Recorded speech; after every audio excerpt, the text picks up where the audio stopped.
Hi, everyone. Welcome to today's Open Mind program sponsored by UCLA's Friends of the Semel Institute for Neuroscience and Human Behavior and the Resnick Neuropsychiatric Hospital Board of Advisors. The Open Mind brings together thought leaders in science and culture for meaningful and relevant programs about mental health. I'm Vicki Goodman, and it is my honor to welcome today's special guest, Dr. Patric Gagne, author of the New York Times best-selling book, Sociopath, a Memoir, that was chosen by Oprah Daily as one of the best nonfiction books of the past 2 decades. Sociopath is an astounding book that you must read. It reveals the author's struggle to come to terms with her own sociopathy, and it sheds light on the often maligned and misunderstood mental disorder. Dr. Patric Gagne, a former therapist, is an advocate for people suffering from sociopathic, psychopathic, and antisocial personality disorders. She earned a PhD in clinical psychology with a dissertation that examined the relationship between sociopathy and anxiety. This research became the groundwork for her continued studies on sociopathic disorder, as well as the foundation for her memoir. She did her undergraduate work at UCLA and earned her master's and doctorate at the California Graduate Institute of the Chicago School.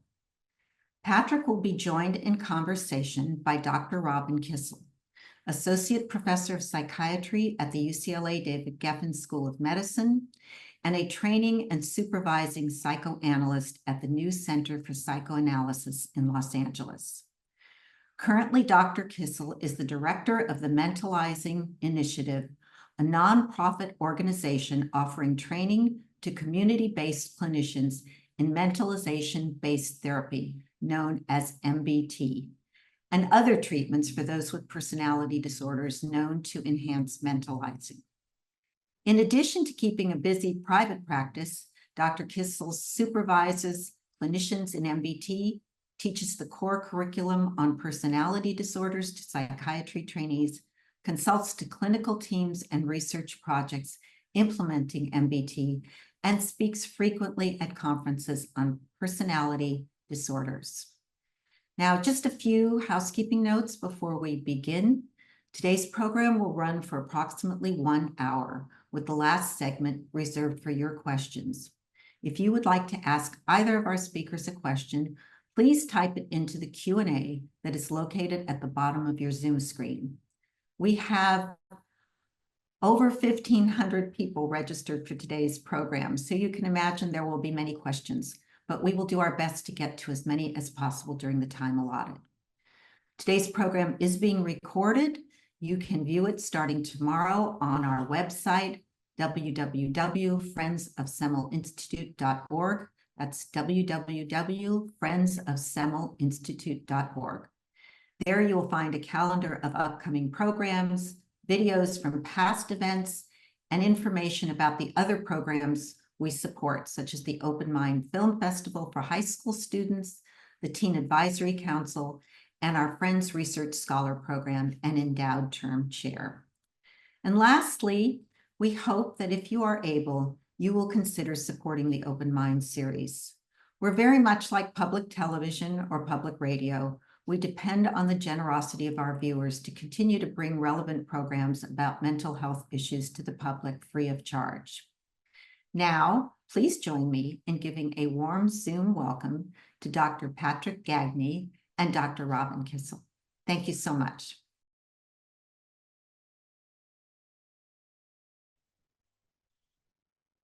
Patric? Yeah, I'm here. Oh, great. Good. Welcome. Hi. Thank you. Hi, how are you? Great, great. I'll let you take it from. Thank you so much. I don't see Robin though. Oh, you don't see me? There I see you. There you see me? Okay, good. Okay. Hi, Patric. How are you? I'm okay, thanks. How are you? Great. Thanks so much for doing this. Yes, and thank you for doing this. I just want to say as we get going that, as a clinician who works in personality disorders and neurodivergent issues, your book is such a gift because it really, through your telling of stories about your experience, as well as your traversing your treatment and learning about yourself, you've opened this whole thing for the lay population in terms of understanding minds in a whole different way. And well, I love to teach clinicians about that. You're reaching a whole different population, and it's so important. So I thank you for this. Thank you. Thanks. Yeah.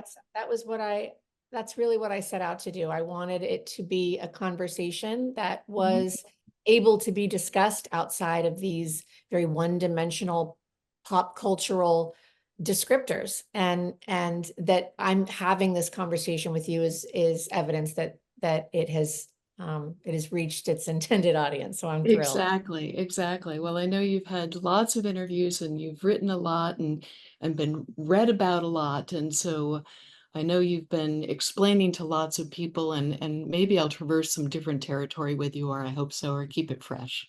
Okay, great. I think when we were discussing before, maybe we start with the idea of why sociopath, given it is an old term, and how you arrived at that and why you used it, and what's not relevant and what is. You know, I think that one of the challenges we face in this field and as individuals is the challenge of a label. And that's an ongoing, conversation across a multitude of things. I am someone who is diagnosed with sociopathy. I understand that diagnosis. I understand what it means. And I spent most of my adult life sort of, coming to terms with it and researching it.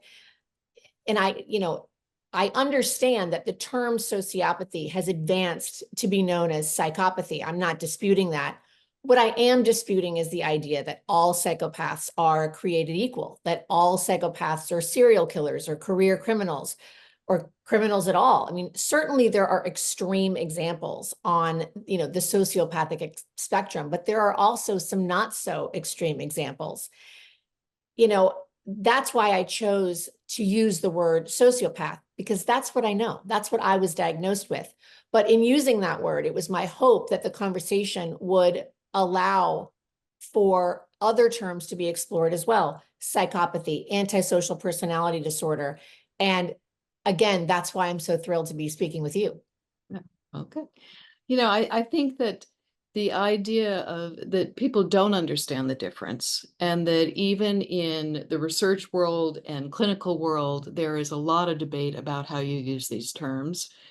And sociopathy is not used so much anymore. Psychopathy is, just so people know, psychopathy is usually thought of something as much more rigid, and probably more biologically driven, whereas antisocial personality disorder, the problem with the DSM diagnosis, and I think you talk about this in your book, is that it's so darn behaviorally oriented. It's just about phenomenon.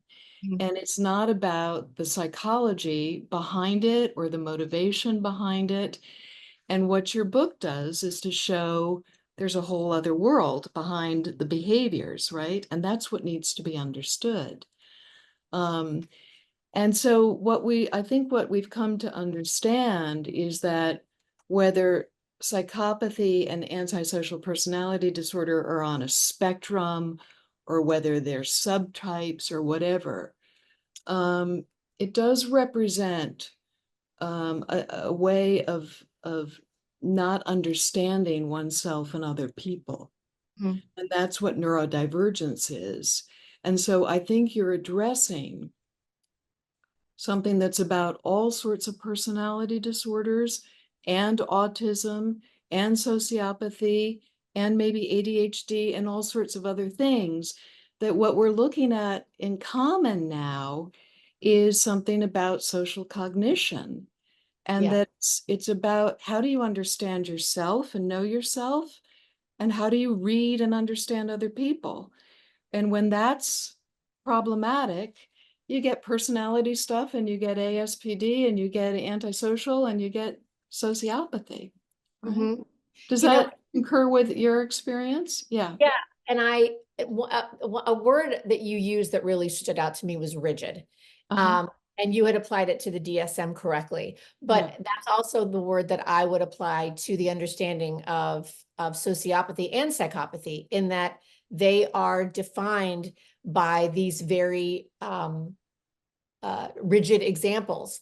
You know, my interpretation of the research is that the true primary psychopath has certain brain abnormalities that make it impossible for them to move through complex emotional development. Right. So while they're able to feel the inherent primary emotions that everyone can feel, happiness, sadness, etc., they're not able to experience the so-called learned social emotions, love, empathy, even jealousy to a certain extent. But that is different from sociopathy. Sociopathy, although it now falls under the umbrella of secondary psychopathy, does not appear to be the result of any biological abnormality. Sociopaths can progress through emotional development. They can learn the social emotions, they just learn them a bit differently. In the book, I refer to it as an emotional learning disability, and that's what it feels like. But the biggest difference between primary psychopathy and secondary psychopathy is that the latter appears to be very receptive to treatment, because there is something going on behind the behavior, beyond the behavior. And that's where I think we, as clinicians, get into a quagmire, in that if we are only looking at behavior, and this was something that I remember when I was at UCLA asking my psych professor, who says that all sociopaths act like this? Who says that all psychopaths act like this? If you are going to insist on labeling these individuals based on a piece of paper that has very specific behavioral traits on it, you're going to miss a bunch of people who have figured out how to not behave that way. That's And I right. think the only way to identify these people is to start looking at the psychology that's driving it.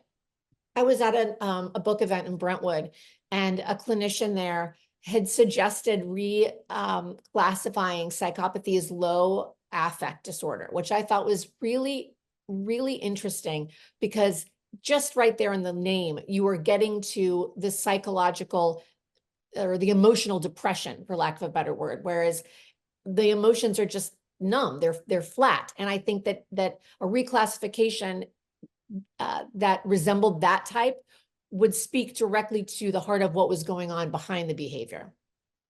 Yeah, it's interesting. It also makes me wonder about your dissertation and anxiety, and the role of anxiety. But the low affect is certainly true in certain along the spectrum. But on the other hand, some of the criteria in ASPD are about explosiveness and impulsiveness and lots of intense affect, which may be, that you have to get to a threshold and then you burst. Right. And I pulled it up. I always pull up the diagnostics for antisocial personality disorder, because it's exactly that. It's this repeated breaking of the law, repeated deceit, impulsivity, incapable of planning ahead, irritability, aggression, having a reckless disregard for the safety or others, being consistently irresponsible. This speaks to a very different type of personality, in my experience, than the psychopathic personality, who by hook or by crook has figured out how to control him or herself. Yes, I think that's absolutely true. But in the antisocials, they also are very reactive to certain triggers. They're emotionally very reactive, and maybe that's, rage and frustration and all sorts of things, which is one of the primitive emotions, but they are often noisier than some of the psychopathy.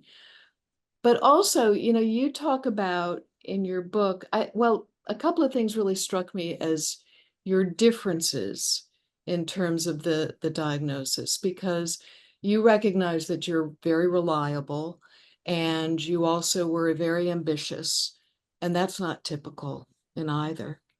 And the other thing that really struck me was that you had a curiosity. You had a curiosity, and it seemed to me, correct me if I'm wrong in any way, but from very early on, that you had a real desire for what you saw as normal. And I don't know how normal or how regular that is, right? But I remember there's a passage in the book where you're looking in the window and seeing a family having dinner, right? And wondering if you would have that for yourself.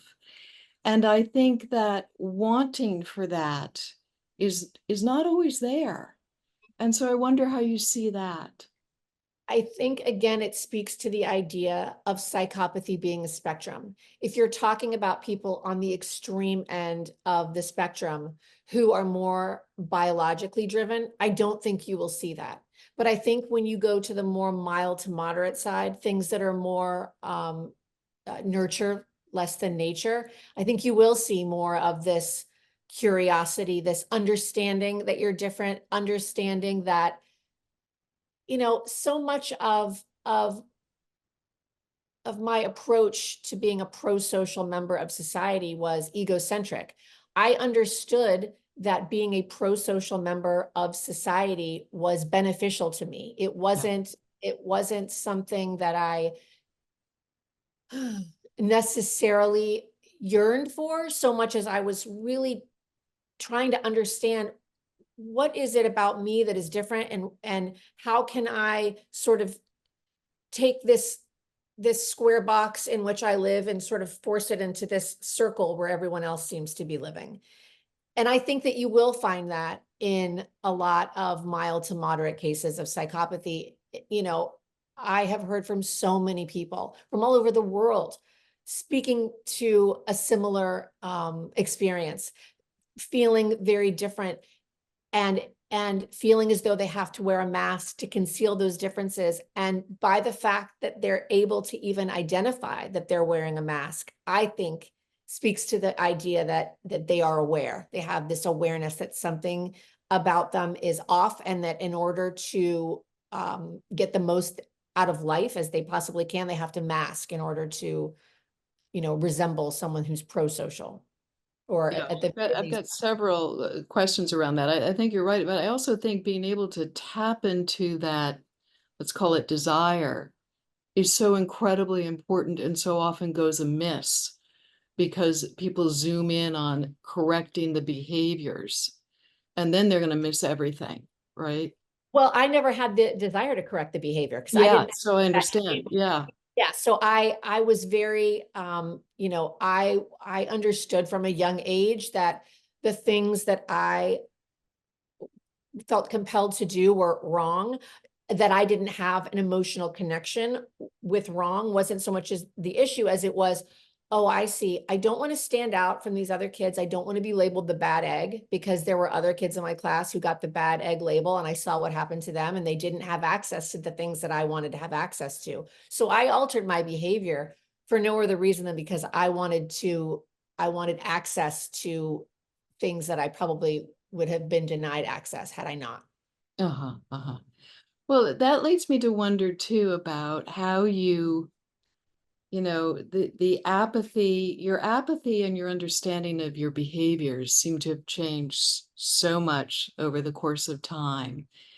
And I wonder how you experience that change and how you now, looking back on it, think about what does the apathy represent and what did the behaviors represent? Well, now the apathy represents peace. Yeah. Yeah. Full stop. To me, Yeah. I am now at a place where instead of trying to do something to jolt myself out of empathy or apathy, I just want to sink as deeply as I can into it. Yeah. Yeah. When I was a kid and a young adult, I understood apathy, and my, you know, my need to escape it was the result of not wanting to be outed, of sort of, if you don't do something to get yourself out of this apathetic state, you might lose control of your behavior and do something that, you know, there's no coming back from. And so every time I would start to feel apathetic, I would fight against it, which is why I started, you know, really, you know, this discipline of deviant behavior, where I wanted to put myself on a schedule of giving myself exactly enough, you know, the exact jolts that I needed to keep myself sort of above the apathetic waterline without going too far. And I did that forever. And it was very exhausting, and it was very lonely, and it really didn't solve, it treated the symptom, but not the disease. And over time, I think I just started to realize being apathetic is my normal. That's who I am. I feel emotions, but not as intensely as my neurotypical friends. And I just sort of started to own it and acknowledge it and admit that I didn't care about things the way I was quote unquote supposed to. And I found that people were really okay with it, which which I didn't particularly care, but it certainly made my life easier to not constantly feel like I had to pretend to be something I wasn't. Well, when I was reading it, I was often struck, and I don't know whether you'll agree with this, but that, the apathy was in a way where you were comfortable. Yes. But then in the presence of other people, for a little kid, you think about this, you got to feel so, oh my gosh, I'm not feeling what they're feeling. What are they thinking of me? I feel so different. You're so overwhelmed that some of the behaviors came out of that not knowing how to express yourself, not feeling accepted, not feeling, feeling totally alone and ostracized. The behaviors of you've got to feel something because they Yes. feel something you don't feel, and what do you do with that awfulness? And so I see the behaviors as coming out of kind of that state, and I wonder if that rings true for you or not. Yeah. And listen, when you're writing, a memoir, I remember the way it felt when I was a kid very, very clearly. And I remember instances and conversations, but I had to be careful not to put too much of my intellectual understanding on that little kid when I was writing it, because that little kid didn't understand what was going on.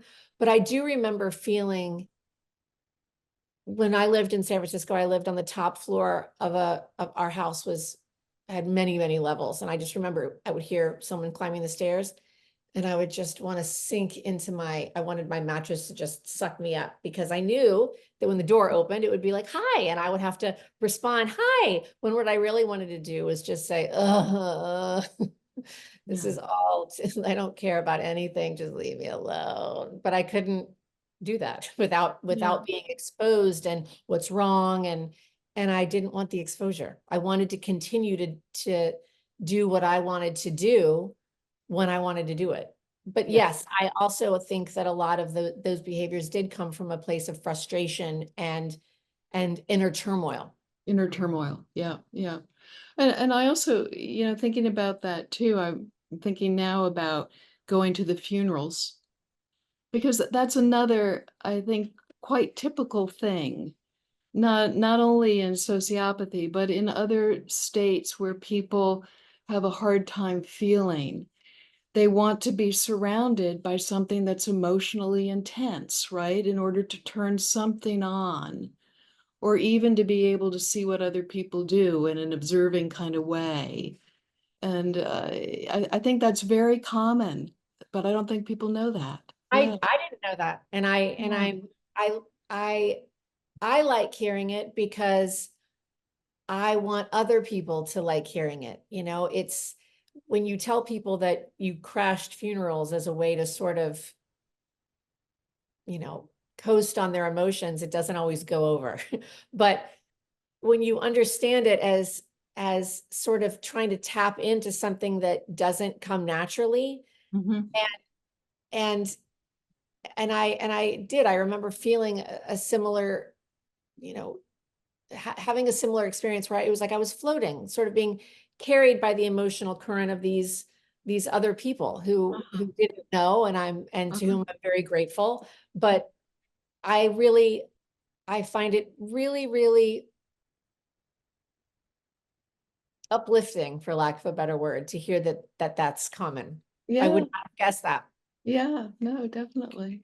Yeah.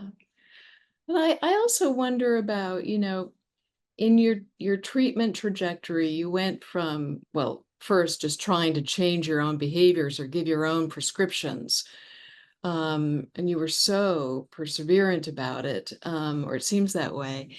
And yet then at some point, you know, you got into treatment and you went for CBT, and your therapist obviously was more psychoanalytically or dynamically oriented. And I'm kind of wondering about, you know, how do you feel all of that changed you? Is there any sense of what was most useful to you? And looking back on it now, how do you think it has changed you? And I guess more specifically what I'm wondering is, do you feel like it's changed you in terms of how you're present and how you experience things from it's never going to be secondhand place, but from a really emotional place versus something you've learned, or is it both? I think it's both. I really learned so much in therapy, not just in terms of how to regulate myself, but also the different ways that other people with more access to emotion than me regulated. So, and that also happened when I was getting my doctorate, sort of understanding all of these other personality types, understanding that for the most part, personality disorders are defined by a surplus of emotion, and understanding that, oh, mine's just the opposite. So feeling less alone. And my therapist, God bless her, you know, she was so patient with me, and she really didn't know what she was doing either in terms of treating someone who had sociopathic personality disorder. Yeah. And so we kind of did it together. I really, really valued the psychoanalytic approach. Uh-huh.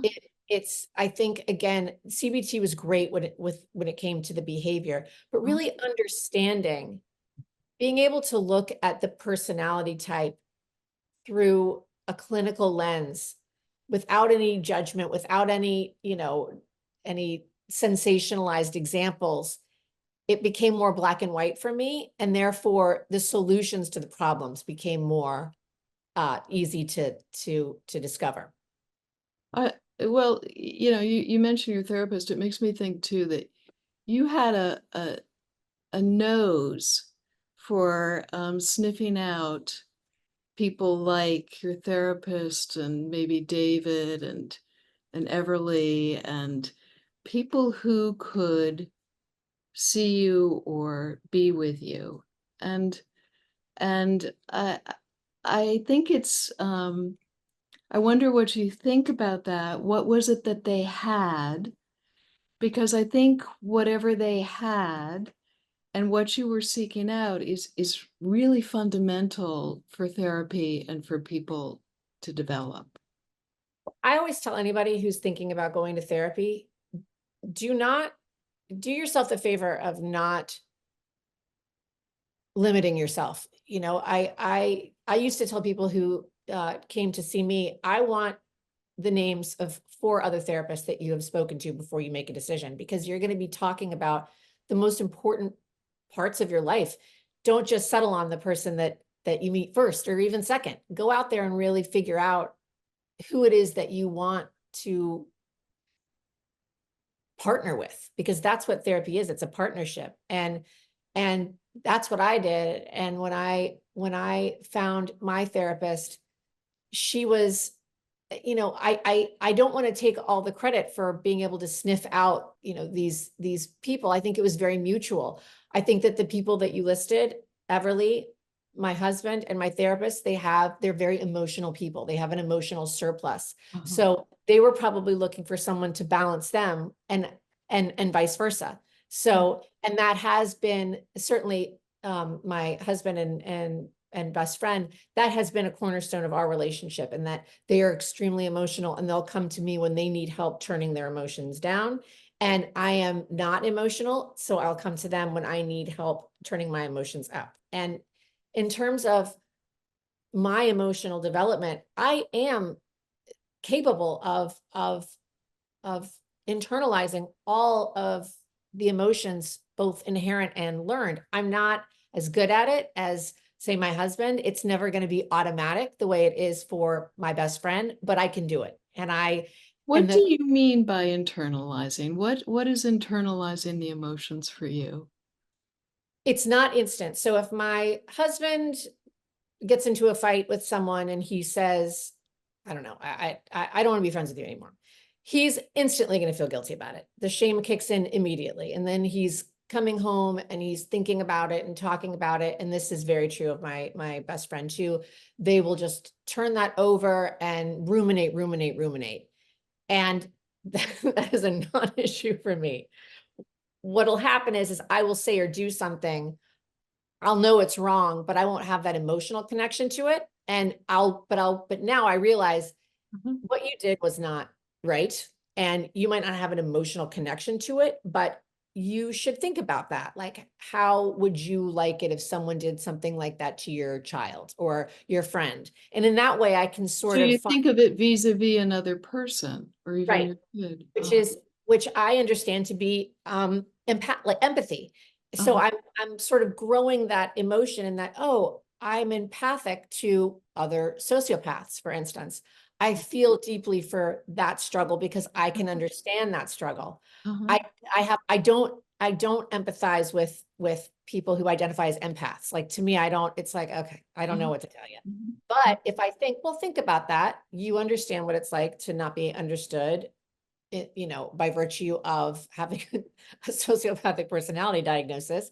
It's the same for someone who experiences too much emotion. And in that way, I can sort of approach an empathic response. So it takes a bit of finagling, but I can get there. And again, to go back to, you're being able to find these people, what do you have any sense of what your experience of them is or was that allowed you to deepen those relationships or go with them further? Yes, it was, well, in both cases, both with with my husband, my therapist, and my best friend, I knew instantly. And maybe your sister too, I think, maybe. Well, yes, but with my sister, it was a different relationship because she was a baby and then she grew into this magical, wonderful creature that I adore.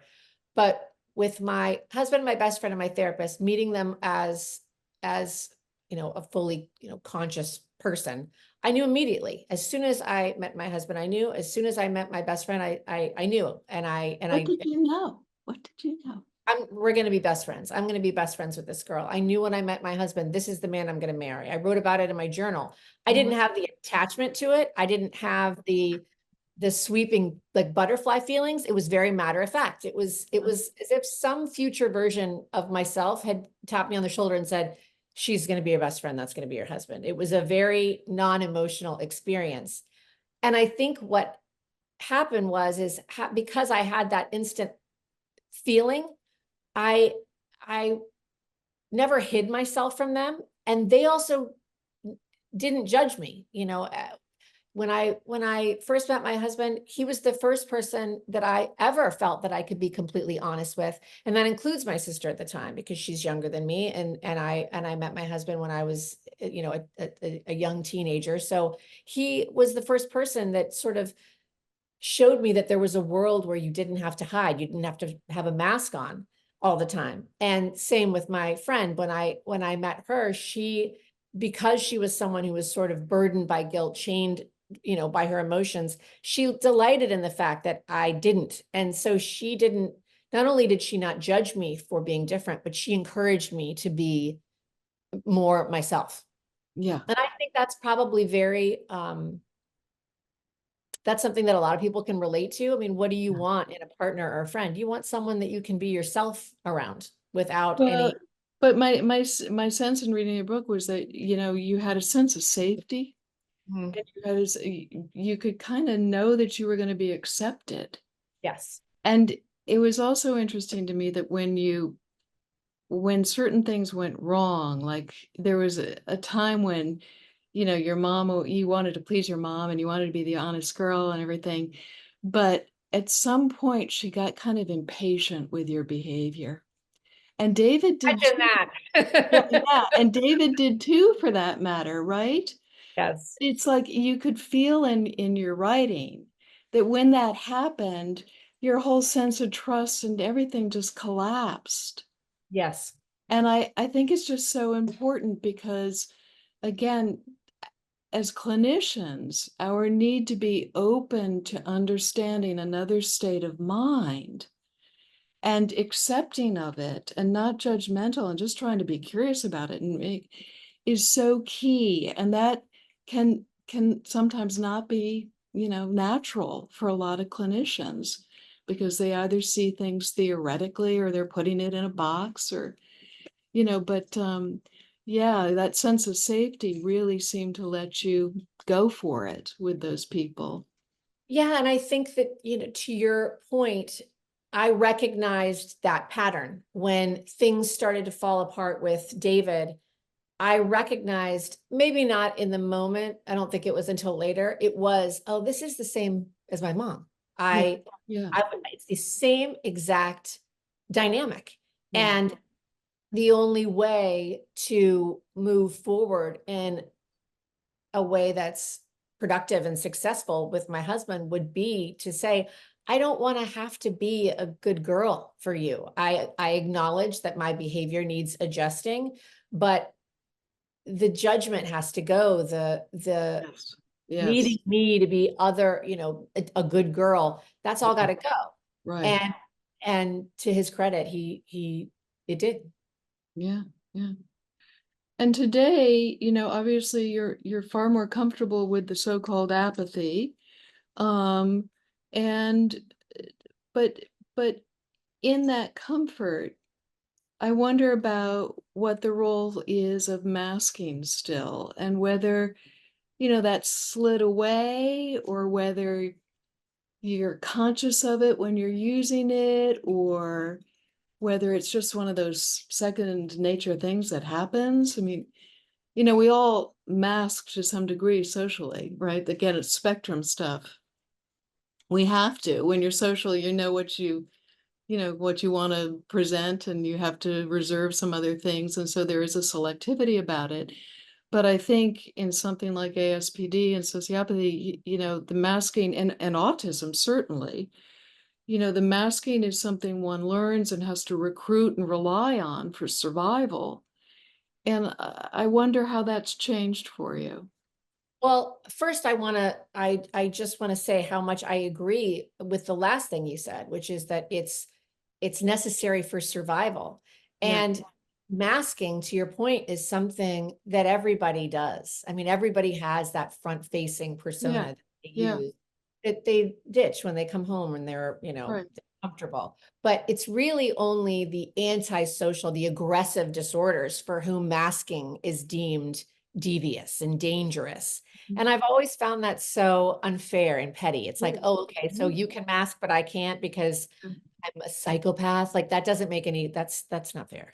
We all do it. And I think that the more we can remove that negative stigma to the sociopathic mask, the better we'll be, because I'm using that mask for the same reason that someone with any personality disorder is using their mask. It's not because I'm trying to steal from someone or hurt someone or gain access to something I shouldn't. It's because it's a self-protection. It's a coping mechanism. Mm-hmm. And I, like any,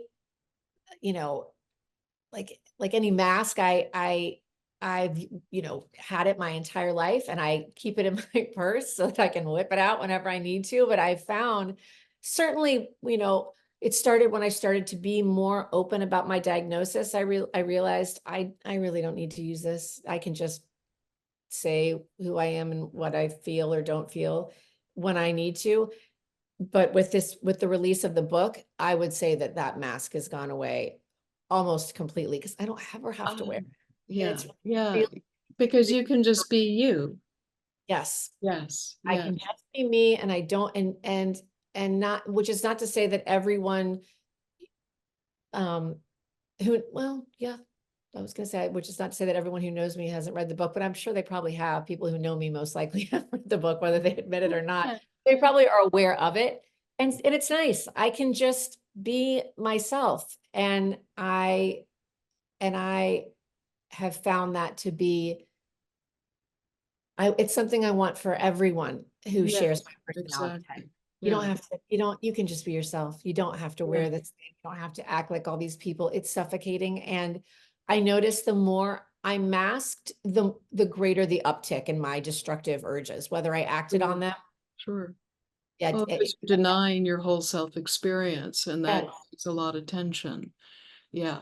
Yeah. And I've also noticed that in just the general, the way the current is moving in society today, it's becoming not just passable, but encouraged for people to say, no, I don't want to go out tonight. No, I don't want to go to that party. No, I don't want to do this. Because you know why? Because I don't want to. And I'm on the sidelines clapping every time I see a meme or or anybody coming to a conclusion like that. Because it's not just antisocial people, it's pro-social people too, saying, I don't want this for myself. And Yeah, that's you're talking about legitimizing self-experience. Yeah. And You say it better than me. Well, you didn't have enough of that. Yeah, exactly. Yeah. Yeah. I see Vicky in the corner. Yeah. I am. We have a lot of questions, so I'm going to get to the questions in just a moment, but I want to thank you both. Patric, thank you for being you. Oh, thank you. And for sharing yourself with our audience and in your incredibly beautifully written book that I encourage everybody to read. It was really a fascinating read. And this was just a brilliant conversation. Your book, Patric, is a gift to all of us. And thank you for sharing your inspiring journey, your personal story, and helping us all get a better understanding of sociopathy. Robin, you are always brilliant, and thank you so much for sharing your vast knowledge and your expertise, and for moderating a brilliant conversation. So off to the questions now. There's a question that says, hi, Patric, I've read your book and listened to you on Armchair Expert. What is the best way to help someone with sociopathy, especially when they deny their behaviors as possibly sociopathic? That's tough. That's tough because just like anything, you can't want it for someone else. They have to want it for themselves. And I think it's a gorgeous question. I think that it's lovely to want someone who is exhibiting sociopathic behavior to get help and better themselves. But if that person is not willing to acknowledge their behavior or admit to their behavior, there's not much else you can do other than continue to redirect and point it out. Thank you. Robin, did you want to add anything on that? Well, I would agree. A lot of people do get into treatment because a family member has dragged them in or brings them in, as opposed to from their own self-desire. But it gets to this question of how do you help somebody to want the things that pro-social behavior would bring them. And I think that's tricky, but to get somebody to see that they're being prevented from having some of the things that they may want because of their behaviors is how maybe you stir a desire for change. Maybe. Thank you. Maybe buy a copy of Patric's book and give the book to your loved ones. That could be very helpful too. Another question here for Patric. Have you undergone any PET scans or other tests to confirm physiologic differences, wiring in how your brain works, such as with autism spectrum disorders? I haven't, but I'm certainly not opposed to it. That is an area of science that I'm not familiar with. But I would be extremely open to undergoing a test like that. Thank you. There are, neuroimaging findings sometimes, but they're not wonderfully specific. That's what I've heard, which is Yeah, why I didn't really yeah. know where to start. I've seen Yeah. the studies on it, and I've seen talks on it, and there doesn't seem to be any real consensus on validity. So I didn't really know where to begin. Yeah. Plus, I don't know how it's going to help in your treatment. It wouldn't. I don't know that. I wouldn't be looking. I would be looking for other things like, oh, like my interest in a test like that is more about what else is going on. Like that's why with my dissertation, I was really interested in the link between sociopathy and anxiety, because I found that link to be really interesting, that they found that people who were on the mild to moderate side of psychopathy showed higher levels of anxiety, whereas people who were on the extreme side did not. And I thought, well, that's really interesting that they're able to experience this, and it's a problem for them in much the same way it's a problem for people who have, who are neurotypical. So that's what I would be looking for in a test like that. Like, what else is going on? Like, is there an enlargement here? Is this area, like, what is this area? How is this area lighting up? That's what piques my interest. Thank you both. Next question is, what do you think is the most important factor in preventing a sociopath from physically hurting another person in order to relieve the pressure? It's a really, it's going to sound like a throwaway response, but it's not. Early intervention. All of the research indicates that treating children who demonstrate signs of psychopathy, starting treatment early is the most effective way to prevent psychopathy from becoming worse. And because sociopathy and psychopathy are such dirty words, parents are very reluctant to have their child tested for things. And although you cannot diagnose a child for sociopathy or psychopathy, parents are reluctant to even get into that territory because they don't want their child labeled with something so damaging. And I understand that, but you can't diagnose something if you can't identify it, and you can't identify something if you don't have a term for it that everyone is comfortable with. If we're talking about an adult who is engaging in destructive behavior,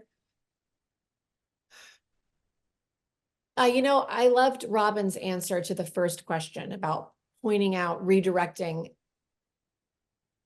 Everybody wants to have a life that is meaningful and rich in some way, and hurting others is something you can't really come back from. If you start down that path, you're not going to be able to course correct. And that was one of those things that was very clear to me, that was a no pass zone. And because I wanted more. Selfishly, I wanted more. And I would have that conversation. Thank you. A couple of things. I totally agree. The idea of early intervention is huge because, conduct disorder can be recognized in kids. A lot of kids with conduct disorder do not go on to meet criteria for ASPD or psychopathy. But for those who do, early intervention can really change that course. So that's one aspect. But in adults, and there's a study out of Britain with adults, male offenders.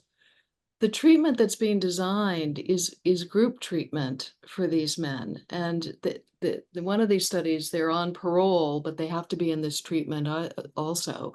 And they have a tendency towards violence and to, very serious crimes. But what helps is the group therapy allows them to listen to each other. So they're not taking it from, a neurotypical therapist or something, right? They're learning from each other, and they come to value, again, this sense of, well, you're going to lose your life if you end up in jail again. And these are people with high recidivism, etc. But the group and getting one another to kind of understand each other and advocate for their own pro-social behaviors is seeming to be very effective. So unfortunately, we don't have a lot of this in this country, but that's what these people need, what the I prison also think that in a way, and again, it's a word that people don't like to use when it comes to aggression, but they're normalizing it. They're normalizing the urge, they're Yes. normalizing the struggle. And I think that's tricky because, oh, we don't want to normalize violence. We don't want to normalize aggression. And it's like, well, you're not normalizing that it's a good decision, but what those groups sound like they're doing is, yeah, we all feel this way. You're not crazy. It's normal for who we are. The trick is to not engage. The trick is to not allow yourself to give in. Well, and it's also trying to work on the feeling of it is totally understandable, but you can't do the behavior. Right. Okay, so how do we help you with that, right? Yeah. Thank you both. Next question. So much of what you describe sounds like a potential adaptation from type 1 autism. Have you heard that before? I have heard it, but here's the thing that I want to be very clear. I think that people who have psychopathy and people who struggle with autism, they both struggle with those learned social emotions. But where they differ is someone who is psychopathic or sociopathic is going to take what they learn from others and use it to their advantage. They're going to be manipulative. They're going to lie. They're going to be very charming. They're going to be able to turn it on and they're going to be able to turn it off. Even if it's not coming from an authentic place, they can turn it on and off. Someone who is on the spectrum, autism spectrum, they can't turn it on, they can't turn it off. This is a struggle that they experience 24 hours a day, 7 days a week. And I want to be really clear on that because that community has worked really, really hard to get the respect and the understanding that they very much deserve. And I don't want autism to be conflated with sociopathy or psychopathy. Yeah, I agree. Next question. What resources are available for people in relationships with a sociopath or person with low empathy? I wish I had an answer to this question. It's the question that I get asked the most frequently, and it is the thing that has upset me the most about this process, in that I cannot give a great answer. I am certain that there are qualified clinicians who can help with psychopathy and individuals who are partners with them, but there's no database or a go-to resource, but I'm hoping that will change. Yeah, the resources are really slim. But I think if somebody is seeking out a couples therapist that wants to learn about it and wants to learn about issues around social cognition, I think a lot of good work can be done. But, the therapist has to be open to learning too, if they don't come to the couple with a background in this. Yeah. Thank you both. Couple of questions about how having kids affected you, and if you could talk a little bit about that. When I had my children, I approached parenting the way that I approach everything else in life, which is I am limited in the emotional resources to which I have access. So I have a toolkit, but it doesn't look like all the other parents' toolkit. So I make the most of what I have. I like to think that when my kids have a problem, one of my strengths is that I don't have an emotional reaction to that problem. So if my son comes to me and he fails a test, I'm not going to be angry and how could you do this? And why didn't you X, Y, and Z? I don't have that emotional reaction. For me, it's about holding his emotional reaction. And that's where I think I'm pretty good. And I can problem solve that way. And it allows my children to have their own feelings about things that have nothing to do with my feelings about things. So I have done my best to reframe my sociopathy as a personality disorder that has weaknesses but also strengths in life, but also in parenting. And I think that my kids have a really good balance, and that my husband is very emotional. And so they go to him when they need that, when they need something that I can't provide. Thank you. This is a very interesting comment here. I am also living a neurodivergent life. Thank you for reframing my apathy, something that I experience regularly. I relate to your description of comparing your affect and behavior to other people. I watch other people to be able to fake it well. I was a practicing psychoanalyst for 30 years. No, very interesting. Comments? Well, I mean, that's what I did. I didn't make it 30 years. So that's great. But I actually think that for me, when I started to learn more about all the personality types, and when I was earning my doctorate, first I thought that the idea of working as a therapist sounded like a hellscape. It was just the last thing I wanted to do. But ultimately, it was really, really interesting. I found these people interesting, and the way that they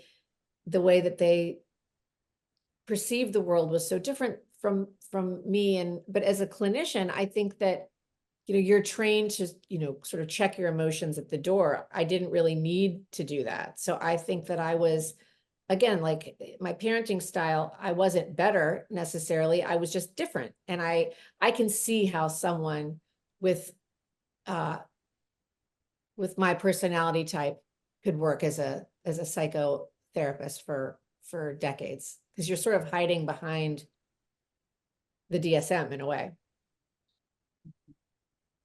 I also think in 30 years, we've learned a lot. Yeah. So, Yes. I'm not surprised. Yeah.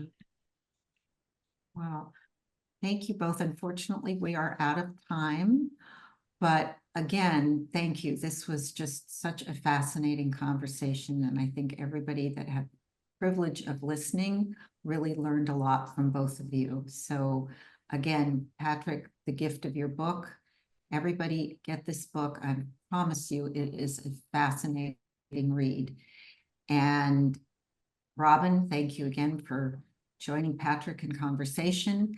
Thank you, everybody who's tuned in, for the privilege of your time. We hope to see you at more Open Mind programs.